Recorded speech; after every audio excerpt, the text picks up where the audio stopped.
कर्ण द्वापर युग के महान योद्धा में से एक थे, लेकिन उनको मिला श्राप उनकी मौत का कारण बन गया। कर्ण को उनके जीवन काल में 2 श्राप मिले थे। उन्हें पहला श्राप उनके गुरु भगवान परशुराम ने दिया था, जबकि दूसरा श्राप एक ब्राह्मण ने दिया था। कर्ण को बचपन से ही धनुर्धर बनने की चाहता थी, लेकिन सूत पुत्र होने के कारण कोई उन्हें शिक्षा नहीं देता था। जब वह धनुर्विद्या सीखने के लिए गुरु द्रोणाचार्य के पास जाते हैं, तो वह भी कर्ण के सूत पुत्र होने के कारण उसे धनुर्विद्या देने से मना कर देते हैं। इससे कर्ण निराश होकर भगवान परशुराम के पास पहुंच जाते हैं, लेकिन भगवान परशुराम भी सिर्फ ब्राह्मणों को ही विद्या देते थे। अब कर्ण किसी भी तरह से धनुर्विद्या सीखना चाहता था, तो वह भगवान परशुराम से झूठ बोलता है कि वह ब्राह्मण है। भगवान परशुराम भी कर्ण को ब्राह्मण समझकर उसे शिक्षा देने लगते हैं। जब कर्ण की शिक्षा खत्म होने वाली होती है, तब एक दिन उनके गुरु भगवान परशुराम दोपहर के समय कर्ण की जंघा पर सिर रखकर आराम कर रहे होते हैं। थोड़े समय बाद वहाँ एक बिच्छू आता है, जो कर्ण के जंघा पर काट लेता है। अब कर्ण सोचता है कि अगर वह हिला या बिच्छू को हटाने की कोशिश की, तो गुरु परशुराम की नींद टूट जाएगी। इसलिए वह बिच्छू को हटाने की बजाय उसे डंक मारने देता है।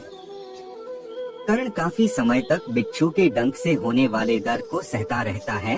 फिर जब कुछ समय बाद गुरु परशुराम नींद से उठते हैं, तो वह देखते हैं कि कर्ण के जांघ से खून बह रहा है। यह देखकर भगवान परशुराम गुस्से में कहते हैं, इतनी सहनशीलता सिर्फ किसी क्षत्रिय में ही हो सकती है। तुमने मुझसे झूठ बोलकर ज्ञान हासिल किया है, इसलिए मैं तुम्हें श्राप देता हूँ कि जब भी तुम्हें मेरी दी हुई विद्या की सबसे ज्यादा जरूरत होगी, उस समय वह काम नहीं आएगी। इससे निराश होकर कर्ण अपने गुरु से कहता है कि वह स्वयं नहीं जानता कि वह किस वंश और कुल का है। ऐसे में वह सारी बातें अपने गुरु परशुराम को बताते हैं।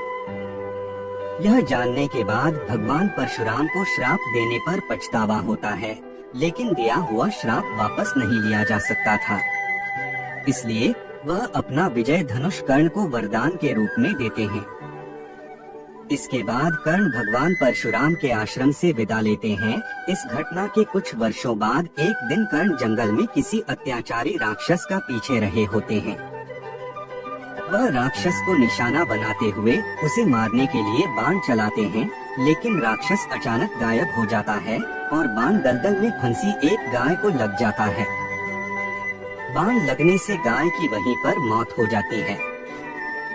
उस गाय का स्वामी एक ब्राह्मण होता है, जो गाय की दुर्दशा देखकर कर्ण को वहीं पर श्राप दे देता है। श्राप में ब्राह्मण कहता है कि जिस तरह तुमने एक असहाय गाय को मारा है, ठीक उसी तरह ही एक दिन तुम्हारी भी मृत्यु होगी।